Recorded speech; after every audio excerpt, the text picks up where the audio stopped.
너희는 아직도 넉 달이 지나야 수확 때가 온다 하고 말하지 않느냐? 자, 내가 너희에게 말한다. 눈을 들어 저 밭들을 보아라.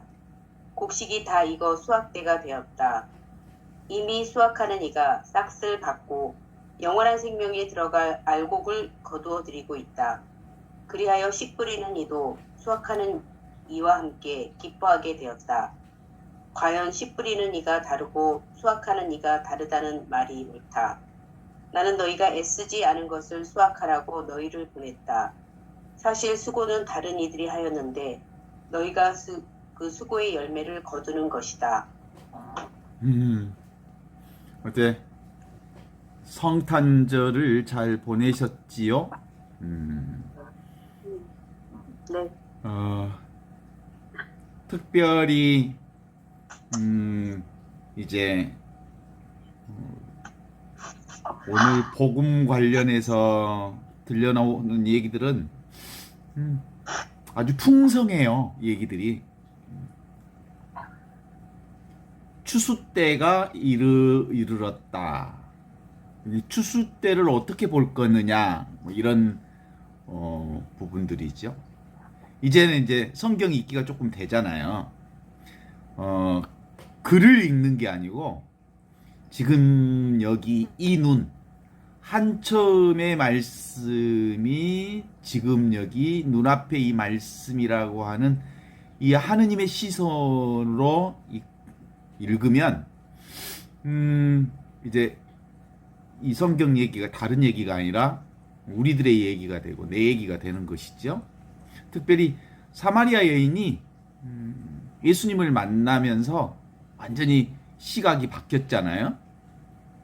이제 끊임없이 외부에서 어떤 물을 얻어먹고 받아먹고 구하고 찾고 애쓰고 그렇게 살았던 사마리아 여인이 자기 내면에서 흘러오는 풍부한 마르지 않는 샘물을, 복음의 말씀을, 살아있는 샘물을, 살아있는 그걸 이제 마시게 된다고 하는 부분들을 읽어가면서 이제 지금 이 지점에 온 거예요. 그러니까 지금 눈앞에 이게 바로 뭔지 아시죠? 이게 마르지 않는 샘물이요.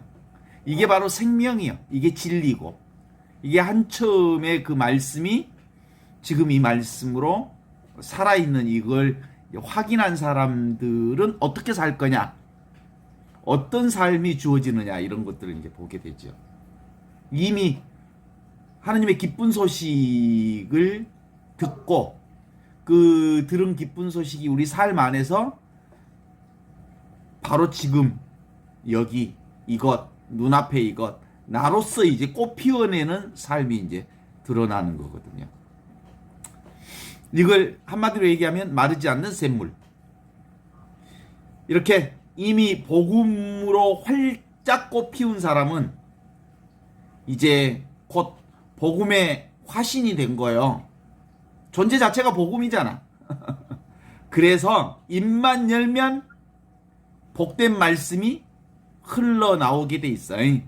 한처음의 말씀, 로고스, 그 말씀이 지금 눈앞에 이 말씀으로 철철 흐르는 것을 살아있음, 존재 자체, 현존, 지금 눈앞에 이 삶을 통해서 경험하는 거죠. 이제 지금 눈앞에 이게 한처음에 그 생명의 말씀이 지금 이 눈앞에 이거라고 하는 걸 아는 사람은 그의 귀는 세상의 온갖 소리에서 하느님의 음성을 듣게 되고요. 눈은 삼라만상 세상의 온갖 것들을 다 보면서 하느님의 그 놀라운 뜻을, 경륜을 보게 되죠. 그리고 먹는 거 얘기가 나왔으니까, 추수할 거, 먹는 거 얘기가 나왔으니까 한마디 하자면 저 들판을 보아라. 너희 눈에는 아직 넉 달쯤 더 익어야 추수할 때가 되었다고 보일 것이다. 그렇지만 그것은 나도 마찬가지다. 내 눈에 또 다른 들판이 보이는구나. 그렇죠? 하늘을 먹여 살리는 곡식들이 무르익어 고개를 숙이고 있는구나. 이렇게 보는 거요. 사람들은 들판의 곡식만 보지만, 모양만 보지만, 예수님이 보는 눈은 그 들판의 곡식을 통해서 하느님의 양식을 보는 거고, 세상을 살리는 살아있음, 하느님의 풍성한 생명을 보고 있는 거죠. 그쵸? 이거 이천식천이라는 말을 혹시 들어본 적 있나 몰라? 이천식천. 하늘로서 하늘을 먹인다. 하늘로서 하늘을 먹는다. 이게 동학에서 나온 말이거든. 사람이 살기 위해서 하늘을 먹어야 하듯이 하늘 또한 사람을 먹어야 산다는 사실인 거예요.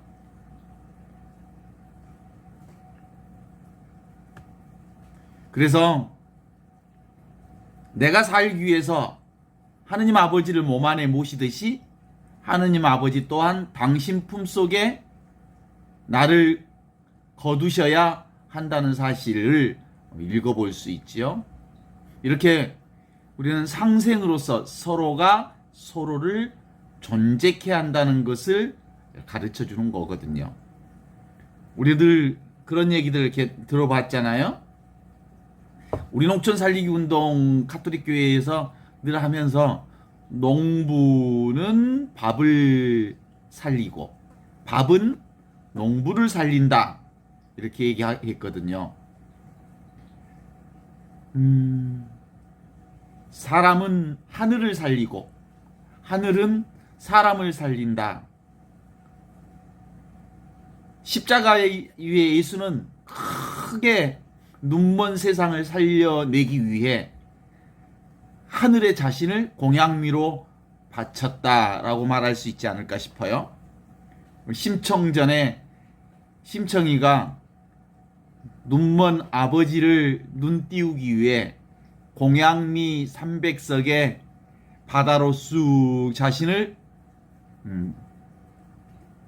봉헌한 것처럼 그렇게 해서 심청전의 심청이라는 말 자체가 의미 있는 말이죠. 마음 깊은 곳으로 들어가서 하늘의 눈을 뜨게 해주시는 거거든요.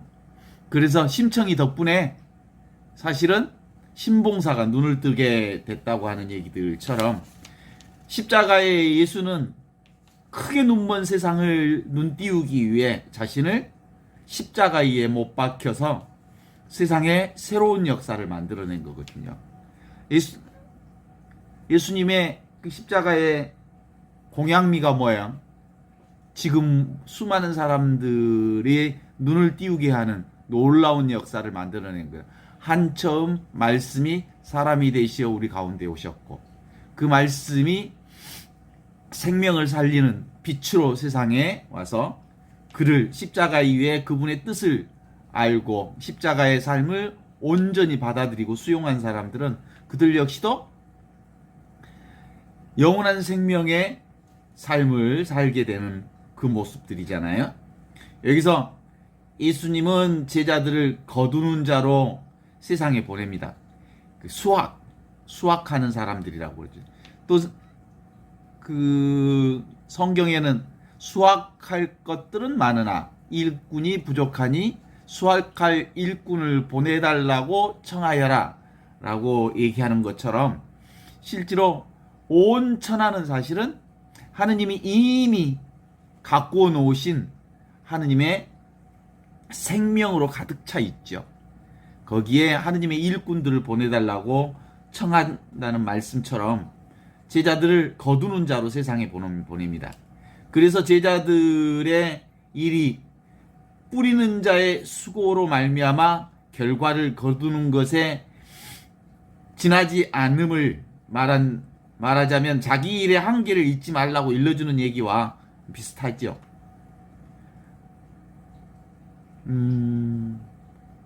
아버지의 농장에서 뿌리는 일과 거두는 일은 별개의 것이 아닙니다.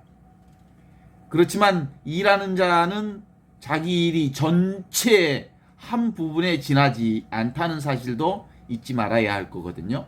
우리 모두 그분의 일을 잠시 하다가 갈 뿐이라고, 하느님의 일을 잠시 하다 갈 뿐이라고 누가 말한 건 줄 아시죠?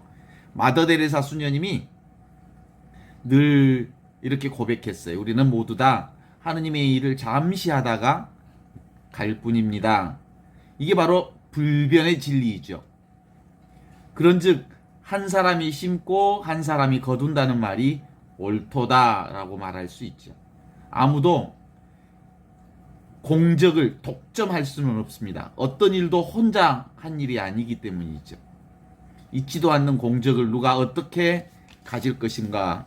이건 근본적으로 모든 인간의 일은 자기가 하는 일이 아니라 지금 여기 이것이 하는 일들이죠. 모두가 더불어서 한 일이죠. 그래서 진정으로 그분의 일을 할 줄 아는 사람들은 어떻게 일해요? 저는 주님의 종입니다. 그저 해야 할 일을 했을 뿐입니다. 이렇게 고백하는 거거든요. 이제 그런 것처럼 우리의 삶이 진정으로 수확을 온전히 거두려면 바로 하느님께서 보내셨다는 것을 아는 거예요. 그런 점에서 성탄절이라고 하는 게 다른 특별한 방식으로 우리가 볼 수밖에 없지 않을까 싶어요. 사실은 성탄절은 늘 말씀 그대로 말씀이 사람이 되시어 우리 가운데 오신 예수 그리스도의 성탄을 기리는 일이지만, 한편으로 더 나가면 그걸 구체적으로 이렇게 보면 어떤 말씀인가요? 예수 그리스도의 말씀이 아무것도 없는 말씀, 그게 로고스란 말이에요. 전혀 아무것도 없는 데서 생명이 드러났다고 하는 사실을 보게 되는 거거든요. 이게 이제 성탄이죠. 그러니까 성자라는 얘기, 성탄, 하느님이 보낸 생명, 이게 바로 성탄이라고 할 수 있죠. 하느님이 생명을 보냈어요. 예수 그리스도의 말씀이 사람이 되신 예수 그리스도의 생명이죠. 그게 아기 예수로 왔잖아요.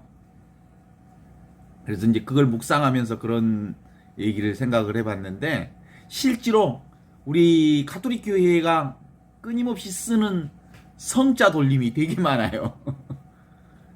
성자 돌림 아시죠? 한번 읊어볼까요? 성경, 성직자, 성가, 성서, 성수, 성당, 또 성물, 무슨 되게 많죠? 공통점이, 성자가 붙는 공통점의 이름은 하느님으로부터, 하느님 안에서, 또는 하느님이 하시는 일, 성직, 하느님을 찬양하는 노래, 그러면 성가, 하느님의 말씀, 성서, 또 성수도 있죠.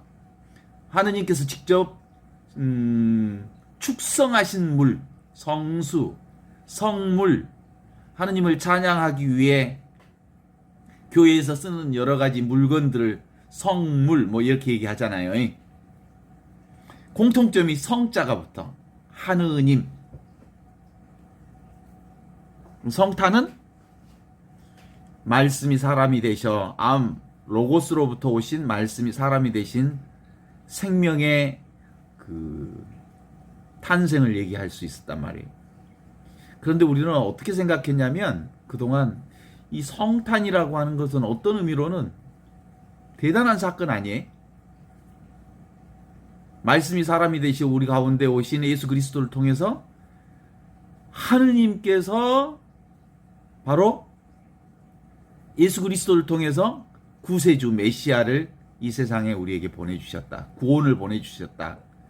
그리스도의 왕이 탄생하셨다라고 하는 기쁨을 인류 전체가 이제 자각하기 시작했다는 거예요. 생명은 하느님으로부터. 그래서 하늘 높은 곳에는 하느님께 영광, 땅에서는 주님께서 사랑하는 사람들에게 평화.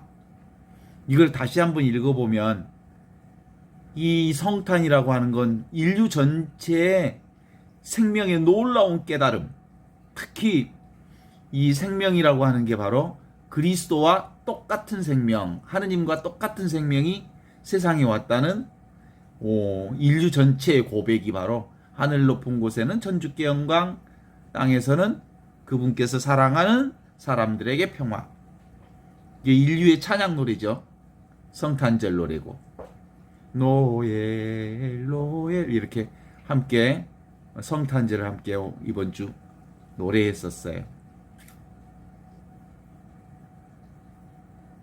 하늘은 영광이죠.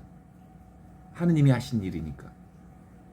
땅에서는 하느님이 창조한 모든 생명들의 평화를 천사들이 노래하고 있는 거잖아요. 기가 막힌 일들이지. 그런데 실제로 이 성탄을 우리가 늘 생각할 때마다 우리는 교회 성탄을 생각했고요. 성탄 미사를 생각했고요. 그리고 교회 안에서의 축제로 생각을 했던 거예요. 그러나 사실은 예수 그리스도의 성탄은 인류의 놀라운 사건입니다. 인류 전체가 모든 생명은 하느님으로부터 온 생명임을 선언하는 일들이죠. 또 한편 모든 생명이라고 하면 모든 피조물이 곧 하느님으로부터 시작된 생명이라는 고백이기도 하잖아요. 그런 점으로 보면 세상에 하느님으로부터 오지 않는 생명이 세상에 어디 있겠어요? 그러니까 예수 그리스도의 성탄을 통해서 온갖 생명들은 다 하느님으로부터 나왔기에 먼저 내가 곧 하느님으로부터 온 거룩한 성탄을 사는 사람이다. 이런 고백이 첫 번째로 필요할 거고, 그리고 눈에 보이는 온갖 세상의 모든 생명들 역시 하느님께로부터 보내심을 받은 생명들이다라고 하는 것을 하늘 높은 곳에는 하늘의 영광과 땅의 평화를 통해서 노래하는 그것처럼 함께 노래하는 일들이잖아요. 그런데 그 성탄절이 사실은 교회 안에 머물렀던 것 아닌가. 더 나아가서 인류의 놀라운 성탄의 축제를 교회에 축소시킨 것은 아닌가라는 생각들을 해볼 수 있게 해요. 그 다음에 성직자라는 얘기도 한번 생각을 해보고 싶었어요. 성직자 그러면 하느님의 일을 하는 사람인데, 세상의 모든 일들은 하느님의 생명, 하느님의 일 아닌 게 없거든요. 교회에서 일하는 성직자들만 하느님의 일을 하는 게 아니고, 부엌에서 설거지하는 주부들도, 직장에서 일하는 사람들도, 또 청소하는 사람들도, 공장에서 일하는 노동자들도 자기가 하는 모든 일들이 하느님으로부터 주어진 일들이거든요. 하느님과 함께 하지 않는 일이라고는 도대체가 세상에 없죠. 그렇다면 굳이 교회에서 일하는 사람만 성직자라고 말할 수는 없지요. 그렇지 않겠어요? 이제 그런 점에서 이제 노래나 그런 것도 성당에서 부르는 노래만 성가라고 할 게 아니고, 모든 노래 소리는 다 하느님으로부터 나온 소리거든요. 그러니까 하느님으로부터 나오는 모든 소리 역시 성가일 거고요. 성물, 하느님으로부터 나오지 않는 물건이 없을 거 아니에요? 한처음 말씀이 있었고, 말씀은 하느님과 함께 있었고, 하느님과 똑같은 거였고, 그 말씀으로부터 모든 것은 생겨났고, 그 말씀으로부터 생겨나지 않는 것은 아무것도 없습니다 라고 말했다면, 사실은 모든 것들이 다 어디서 나온 거냐면 하느님으로부터 나온 거니까 다 성물이지. 어떻습니까? 성직자, 성물. 그래서 우리가 그러는 얘기를 이렇게 제가 굳이 여기서 한번 뽑아보고 싶었던 것은, 말씀드리고 싶은 건 그런 것 때문이에요. 우리 인간들이 실제로 보편적인 하느님을 보편적 가치를 교회 안으로 축소시킨 것 아닐까. 그 교회에만 성물, 성직자, 그리고 성가, 성수, 성자를 다 붙일 수 있는 건 아니거든요.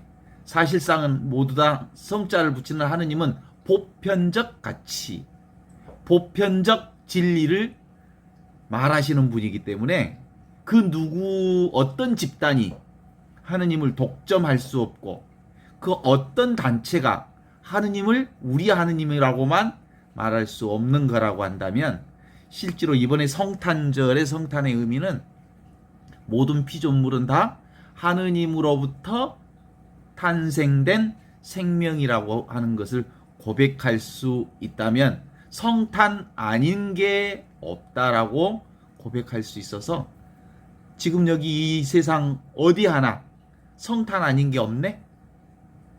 동의하실 수 있을까?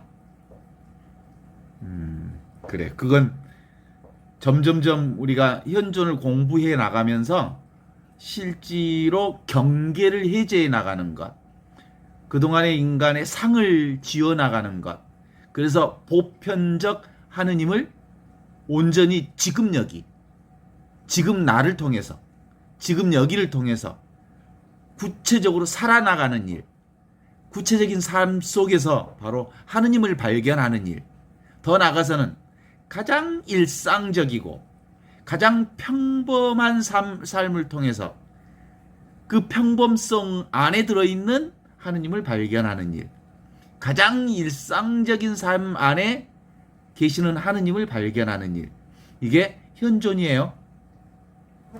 이게 바로 현존을 지금 여기서 사는 우리의 삶이라고 말할 수 있죠. 이제 더 이상 하느님을 교회 안에 가두지 말자, 우리의 생각으로 가두지 말자, 우리의 제도로 가두지 말자, 하느님을 우리의 언어로 가두지 말자.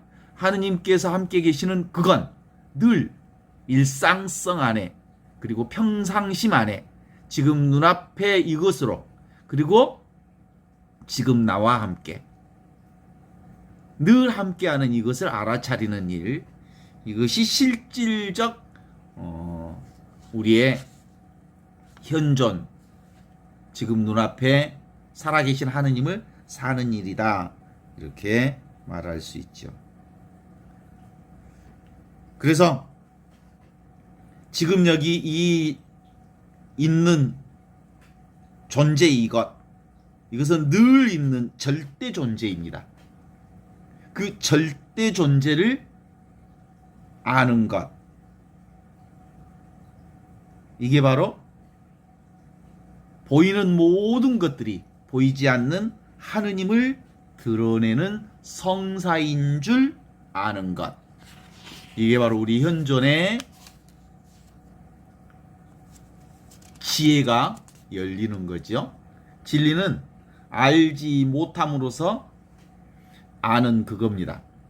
사실은 진리는 잡히지 않는 그것을 인정하고 받아들이는 그겁니다. 알 수 없음이 분명해지는 게 진리를 알아차리는 것. 알 수 없는 분, 그분이 바로 하느님이시라는 걸 아는 거죠. 실체 알 수 없는 이것, 그래서 하느님은 실제로 한 처음의 말씀이 지금 여기 눈앞에 이 말씀으로 우리 안에 계시는 말씀, 살아있는 말씀, 지금 이 말씀입니다. 우리가 조금이라도 상에 대한 아르마리, 그것으로 살게 되면 실제로는 그 내가 있다는 것을, 내가 분명히 있기 때문에 내가 곧 대상이라고 하는 대상을 설정하는 거거든요. 근데 실제로 나라고 하는 것, 에고로서의 나는 사라져야 비로소 참자로 하나가 될 수 있거든요. 너희가 나를 따르려거든 자기 자신을 버리고, 이 지점이 우리 삶의 가장 중심적 핵심이거든요. 자기 자신을 버리고 제 십자가를 지고 나를 따라야 한다. 형성된 나, 만들어진 나, 이 자아를 내려놓을 때 비로소 온전히 하느님의 그 절대적 자아 안에 우리가 함께 할 수 있죠. 그게 이제 근본적으로 예수를 통해서 우리에게 반듯하게 우리에게 말씀해 주고 계시죠. 예수님은 겟세마니 기도에서 이렇게 기도합니다. 할 수만 있다면 이 잔을 저에게서 멀리해 주십시오. 하지만 내 뜻대로 하지 마시고 오직 하느님의 뜻대로 하십시오라고 하심으로써 자신을 마지막까지 내려놓는 작업을 우리에게 보여주심으로써 실제로 하느님은 정말로 인간적인 속성이나 감정을 받아들이지 않는 거거든요. 하느님에게는 인간적인 감정 자체가 구체적으로 교류되지 않는 분이거든요. 온전한 사랑이시기 때문에 사랑을 이것이다 저것이다 구분할 수 없는 그것이거든요. 그래서 사실은 인간적이라면 당신이 그렇게 얘기할 때 어떤 움직임이 있어야 되잖아요. 기도하면 십자가에 매다. 그런데 아무렇지도 않아요. 응? 그분의 그 절대성 안에는 어떤 지금 여기 눈앞에 이것에 확장되는 것도 없고요. 축소되는 것도 없어요. 늘 그렇게 그 자리에 그렇게 있는 분으로 십자가의 고독이 그 침묵이 시작됐거든요. 그래서 기본적으로 우리 이 하느님은 늘 인간적인 속성이나 감정을 온전하게 드러내지 않으시다는 것들을 우리가 종종 경험합니다. 그래서 사람들은 늘 그 민중의 하느님의 노래처럼 하느님 당신은 눈이 멀어버렸나? 하느님 당신은 기머거리인가? 하느님 당신은 전혀 우리의 말씀을 듣고 있지 않으신 분 아닌가? 그래서 당신은 벙어리 하느님인가? 기머거리 하느님인가? 하상당한 하느님인지 늘 우리를 외면하는 것처럼 들린다 해서 그 민중의 하느님 노래가 있잖아요. 제가 한번 불러볼까요? 우리들에게 응답하소서 귀먹은 하느님 우리 기도 들으소서. 이런 노래 들어보셨죠? 그래. 어떤 때를 보면 정말 무정한 하느님, 정말 우리를 예면하시는 하느님처럼 보이는 그분으로 드러납니다. 그건 근본적으로 신이 따로 있다는 얘기 속에서 나타난 현상 아니에요? 하느님이 따로 있다고 생각하니까 자꾸 그런 노래를 우리가 부르죠. 근데 그 하느님은 근본적으로 우리와 둘이 아닌 하나로 늘 항상 함께 있었다는 사실을 우리가 알아차리지 못하기에 끊임없이 나와 하느님을 따로 존재하는 어떤 존재로 이원성으로 구분해서 보는 우리 인간들의 감정적 접근이죠. 그래서 그러다가 어느 날 이 절대성 하느님을 문득 체험하게 됩니다. 성령을 통해서. 저절로 온갖 것들이 다 나와 상관없이 나의 역할과 상관없이 당신은 늘 우리를 살려내 주시는 생명의 본성이라는 사실을 알려주시죠. 지금 여기 이것에 대한 체험입니다. 한처음에 그 말씀이 지금 눈앞에 이것으로, 그러나 형태가 없는 그것으로, 한계가 없는 그것으로, 이걸 이제 철학적으로 표현한다면 선험적 체험으로 우리에게 드러납니다. 체험 이전의 체험으로, 그리고 경험 이전의 경험으로, 생각 이전의 생각으로, 느낌 이전의 그것으로 경험되어지는 그 감이 우리 안에 생겨야 되는 거거든요. 그런 감이 있죠. 어느 날 어떤 때 그런 감들을 종종 하게 되냐면 그 어마어마한 놀라운 사건이 순간에 벌어졌을 때, 뭐 교통사고 같은 것, 그럴 때 시간이 엄청 순식간에 흘러간 얘기인데 그 순식간의 일에 인생 전체가 그림이 샥 지나간다고 그러죠. 그런 체험을 했다는 사람들을 들어보죠. 그 다음에 어떤 놀라운 그리고 어마어마한 아름다운 신비 체험을 할 때 생각이 완전히 사라지고 그리고 느낌 자체도 완전히 사라진 백지 상태인 자신을 경험할 때가 종종 있다고 하지요. 그게 뭐겠어요, 사실은. 생각이 아닌 자리, 느낌이 사라진 자리를 체험하는 그때가 가끔 있지요. 그러나 그게 늘 항상 그 체험을 가지고 있지는 않아요. 그게 그 체험을 가지고 드러나지 않다 해도 그 하느님의 생각 이전의 그것, 느낌 이전의 그것, 말씀으로서의 그것은 늘 항상 우리에게 있어요. 그래서 생각 없는 그 자리가 온갖 것들을 다 경영하는 그 자리라고 말할 수 있죠. 그러니까 유교에서도 옛날 우리 어르신들은 그런 것에 대한 끊임없이 진리 추구에 있어서 얘기하는 학적 그 토론들이 계속 있었거든요. 이기 이론론과 이기 이론론을 통해서 세상에 이라고 하면 원리를 얘기하잖아요. 원리. 기는 눈에 보이는 어떤 기운을 얘기하는 거고. 그러니까 눈에 보이는 것들이 눈에 보이지 않는 원리를 통해서 세상이 움직인다 이렇게 보는 거거든요. 근데 그것이 하나냐 둘이냐 뭐 이런 차이지. 그것이 하나다라고 하는 게 이와 기가 하나다. 이게 이론론이고 이와 기가 둘이다 그러면 이기 이온론으로 본 거예요. 그런데 실제로는 그게 이제 이라고 하는 것은 본성이라고 하는 것은 드러나 있지 않는 거다. 그래서 미발이라고 하고요. 기는 어떤 것이로든 느낌으로 드러나거든요. 기는 기운으로 그것을 기나 정으로 표현해요.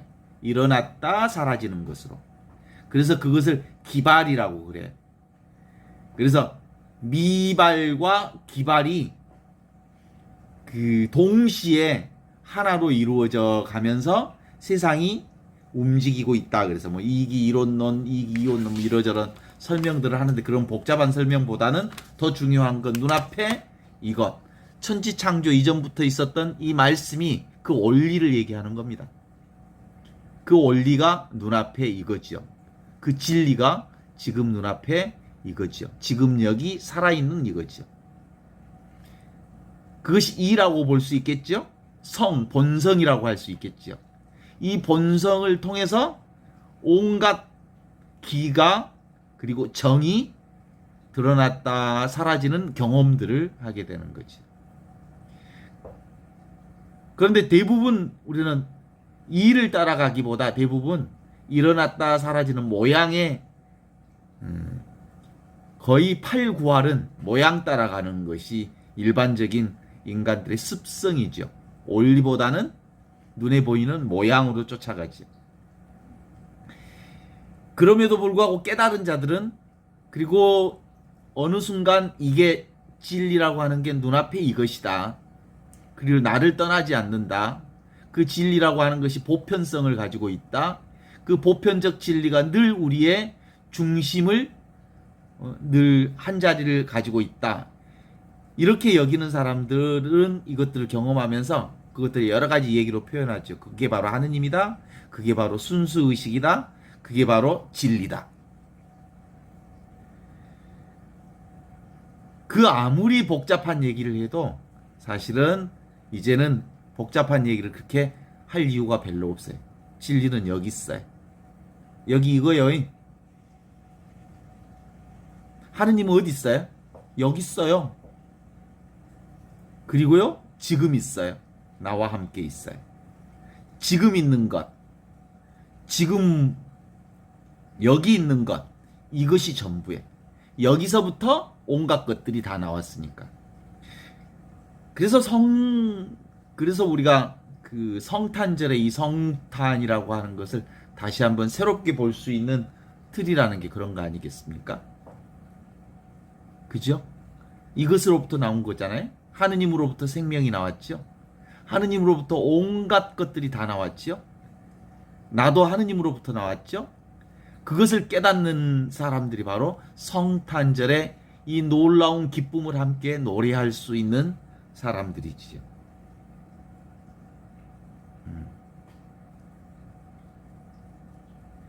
대나무 그림자가 마당을 쓸어도 먼지가 나지 않고 달빛이 수많은 호수에 비춰도 그 달빛, 그 하나의 달빛이 호수에 비춰도 그 호수의 달은 진짜가 아니에요. 그림자일 뿐이에요. 실제로는 달은 하나밖에 없는 거죠. 그리고 달은 마당에 그 대나무 그림자를 비추게 한다 해도 그 대나무 그림자가 마당을 쓸 수는 없는, 그저 그림자일 뿐인 것처럼요. 그래서 실제로 왔다 갔다 하는 것은 실체가 없는 거고, 진짜는 지금 여기 눈앞에 있는 이것이 전부다라고 하는 것을 우리가 경험하는 것, 이게 성탄절의 놀라운 경험의 고백이었으면 좋겠다. 그래서 그 성탄절에 아기 예수를 사제가 안고 고요한 밤 거룩한 밤을 부르면서 입장을 해요. 하느님으로부터 받은 생명에 대한 찬양이죠. 그런데 입장할 때 맨 처음 전례의 가장 핵심 부분에는 불을 꺼요. 어두움, 고요함, 그리고 아무것도 없음, 그리고 암흑이라고 하는 표상에서 작은 빛이 세상에 왔음을 드러나는, 생명의 빛이 왔음을 드러나는 전례적 형식을 갖추어서 아기 예수의 경배를 시작하는 게 미사전례의 성탄 경배의 출발점이잖아요. 그렇습니다. 소리도 사실은 그런 의미에서 어떤 소리든 하느님으로부터 나온 소리기에 그것도 역시 거룩한 하느님의 성가이듯이, 실제로 이 자리에서 들리는 모든 소리도 성탄이요, 이 자리에서 나타난 모든 것도 다 하느님으로부터 보낸 생명의 소리라고 얘기할 수 있겠죠. 이것이 이렇게 하느님밖에 없다. 그래서 우리는 종교 안에서 그게 무슨 배타성을 얘기하는 거 아니거든요. 전체가 이거라고 하는 것에 대한 고백이 오직 하느님, 오직 예수, 오직 이것. 이게 바로 이 오직이라고 하는 말을 하나를 얘기하는 게 아니라 이 하나가 전체를 얘기하는, 이걸 얘기하는 거거든요. 그래서 천상, 천하 누구만 있어? 나밖에 없는 거지. 이 내가, 절대적 나가 상대적인 나와 함께 이 세상을 살아가고 있습니다. 그럼에도 불구하고 이 절대는 늘 텅 비어 있습니다. 그래서 텅 비어 있기에 모든 것들을 다 드러내게 해주시는 놀라운 전지전능성이 이 텅 빈 나 안에 모르는 게 없고, 그리고 온갖 지혜를 다 담지한 전지전능성이, 그리고 영원성이 이 안에 들어있죠.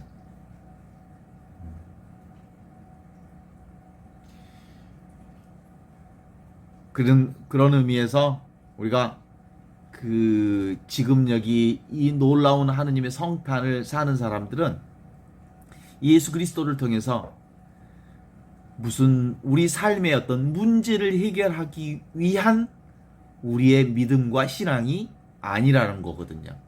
그래서 기본적으로 우리의 신앙의 핵심적 요소는 이 본성을 자각하는 것, 하느님께서 보내주신 이 근원을 자각하는 것, 그래서 여기에서 영혼성을 발견하는 것, 이런 거거든요.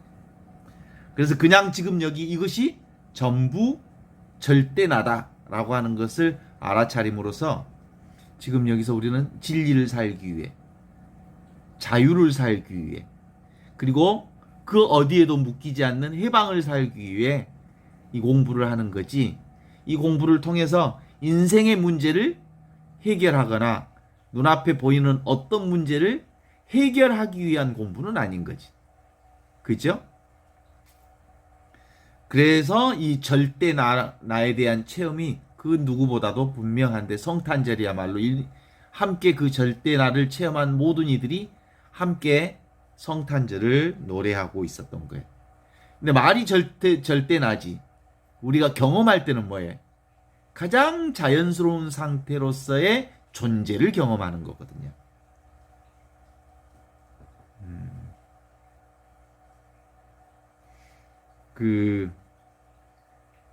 이게 이제 버전들이 여러 가지인데, 서양의 어떤 구도자가 이제 밤에 길을 걷는데, 이게 이제 동양의 얘기하고 좀 유사한 부분이 있어요. 낭떠러지에 길을 가다가 발이 미끌려서 낭떠러지에 떨어졌어요. 그런데 어떤 나무 뿌리를 잡았는데 거기에 대롱대롱 매달려 있었어요. 그때 이 사람이 사람 살려 하고 구조 요청을 시작했습니다. 그때 하느님이 이렇게 대답을 했다는 거예요. 나 여기 있다. I am God. 내가 바로 하느님이다. 그랬다는 거예요. 그러면서 그 손에서 손을 내려놓아라 그랬대. 그랬더니 손을 대롱대롱 매달고 있던 그 사람이 뭐라고 답변을 하냐면, 하느님 말고 다른 사람 불러주라 그랬대. 손을 내려놓으라고 하니까 죽으라고 한 거지. 그래서 그 하느님의 목소리를 듣지 못하고 계속 새벽까지 대롱대롱 매달려 있었다는 거야. 그리고 새벽에 이 날이 밝아서 밑을 내려다 보니까 10cm밖에 안 떨어졌다는 거지. 그런 것처럼 우리는 끊임없이 자기 생각이 워낙 강해서 실제로 하느님의 목소리가 우리 안에 들림으로 불구하고 자신의 이 고정관념이 진리 자체 하느님의 목소리를 무시하고 사는 경우들이 많다라고 하는 점들을 우리가 다시 한번 확인해 볼 수 있죠.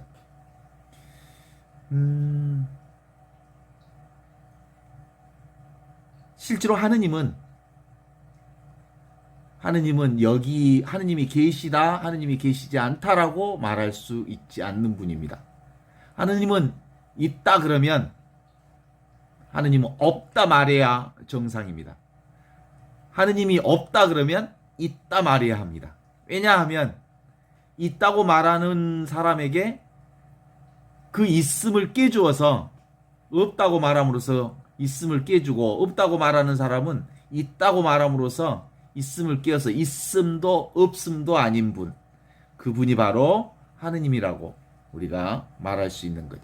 그 얘기는 하느님 아닌 분이 없다라고 하는 것을, 전체가 하느님이라고 하는 것을, 우주 전체가 이 텅 비어 있으면서 온갖 생명을 낳는 자리, 노고스 자리라고 하는 것을 고백하게 하는 거죠. 그래서 기본적으로 언어 도단, 인간의 언어와 개념과 인간의 생각이 끊어지는 그 자리에 분명히 사실은 오고 가지 않는 그 자리가 분명해지고, 그 자리에서 영원한 안식의 근원적인 그분을, 영원한 생명을 만날 수 있다는 거거든요.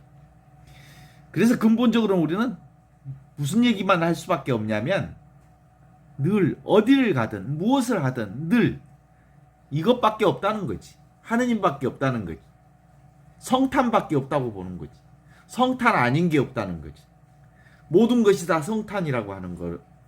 왜냐하면 이게 바로 보편적 가치로부터 근본적으로 우리의 삶의 생명이 온전한 자유와 해방과 기쁨을 살아갈 수 있기 때문이죠. 예수님 그런 의미에서 힘들고 고통에 무거운 짐을 지는 사람들은 모두 다 내게 오너라. 내가 너희에게 안식을 주겠다. 내 멍에는 평하고 나에게서 배우라. 그러면 너희가 진정한 의미의 안식을 얻을 거다.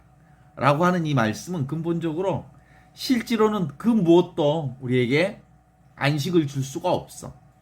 진정한 안식을 주는 건 지금 눈앞에 지금 여기 이것을 확인할 때 우리의 진정한 안식이 그 자리에 있다는 것들을 예수 그리스도를 통해서 온 말씀 전체가 그렇게 얘기를 하고 있는 거죠.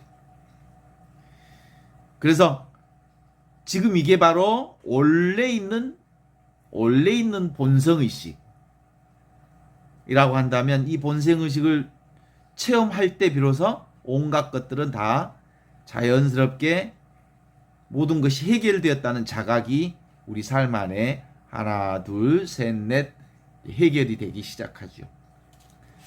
그런 점에서 복음이라고 하는 것은 이미 복음의 화신이 되었다라고 하는 게 내가 곧 복음이다라는 것을 알므로써 이제 자신의 존재를 통해서 세상의 온갖 소리에서 하느님의 소리를 음성을 듣고 자신의 온갖 눈은 삼라만상의 온갖 것들을 통해서 하느님의 뜻과 경륜을 읽어내는 것, 그리고 세상의 온갖 들판의 모든 것들을 다 보되 그 안에 하느님의 생명이 아주 풍성하게 춤추는 것을 보게 되는 눈, 이게 바로 하늘이 하늘을 먹이고 하늘이 하늘을 먹고 사람이 하늘을 먹고 하늘이 사람을 먹고 그러므로서 서로 상생하면서 온전한 하느님 생명이 충만하게 드러나는 것, 이게 바로 복음의 풍성함이 우리 내면 안에서 아주 자연스럽게 일어나는 것을 말할 수 있죠. 그러니까 내가 살기 위해서 아버지를 온전히 하느님 아버지를 모시듯이 당신 품에 나를 거두어 주시는 그 놀라운 상생의 길들이 우리 안에 열려가는 거죠. 이 얘기를 안 할 수가 없는 게 그 한용운의 님의 침묵에 보면 첫 키스의 경험이 내 인생의 좌표를 흔들어 놓았습니다. 이렇게 얘기하듯이 우리가 바로 이것 하나를 온전하게 체험함으로써 우리의 삶의 좌표를 새롭게 설정하고 온전히 하느님의 마르지 않는 샘물의 그 놀라운 풍성함으로 우리가 들어갈 수 있을 거거든요. 사실은 잘 모르면요, 지금 여기 이 신앙이 우리에게 재앙이 될 수도 있어요. 사실은 근본적으로 지금 여기 이것을 만난다는 것은 현실을 만난다는 거거든요. 눈앞에 현실을 직시하는 거거든요. 절대로 지금 여기 이건 환상을 얘기하는 게 아닙니다. 신비주의를 말하는 게 아닙니다. 영적인 놀라운 행복 드라마를 꿈꾸는 게 아니거든요. 아주 냉정하게 얘기하면 이 영성 공부는 에고로서의 나의 소멸 과정을 경험하는 거거든요. 그 소멸 과정을 통해서 온전히 영원한 생명인 지금 여기 이것, 온전히 이것 하나뿐임을 경험하는 체험들이잖아요. 그래서 이 본래의식 상태에서 세상의 온갖 변형의식 상태를 알아듣는 거라고 볼 수 있죠. 자, 다시 성탄절에 말씀이 사람이 되시어 우리 가운데 오셨어요. 이 말씀이 바로 하느님과 함께 있었고 하느님과 똑같은 분이셨고요. 그래서 모든 것은 이 말씀을 통해서 생겨났고 이 말씀으로부터 생겨나지 않는 것은 아무것도 없었죠. 그 말씀이 생명이었고 그 말씀이 사람들을 비추는 빛으로 예수 그리스도를 통해서 세상에 왔지만 사람들은 빛보다는 어둠을 더 사랑했던 거거든요. 어둠이라고 하는 건 자기 생각을 더 사랑하는 거죠. 그렇지만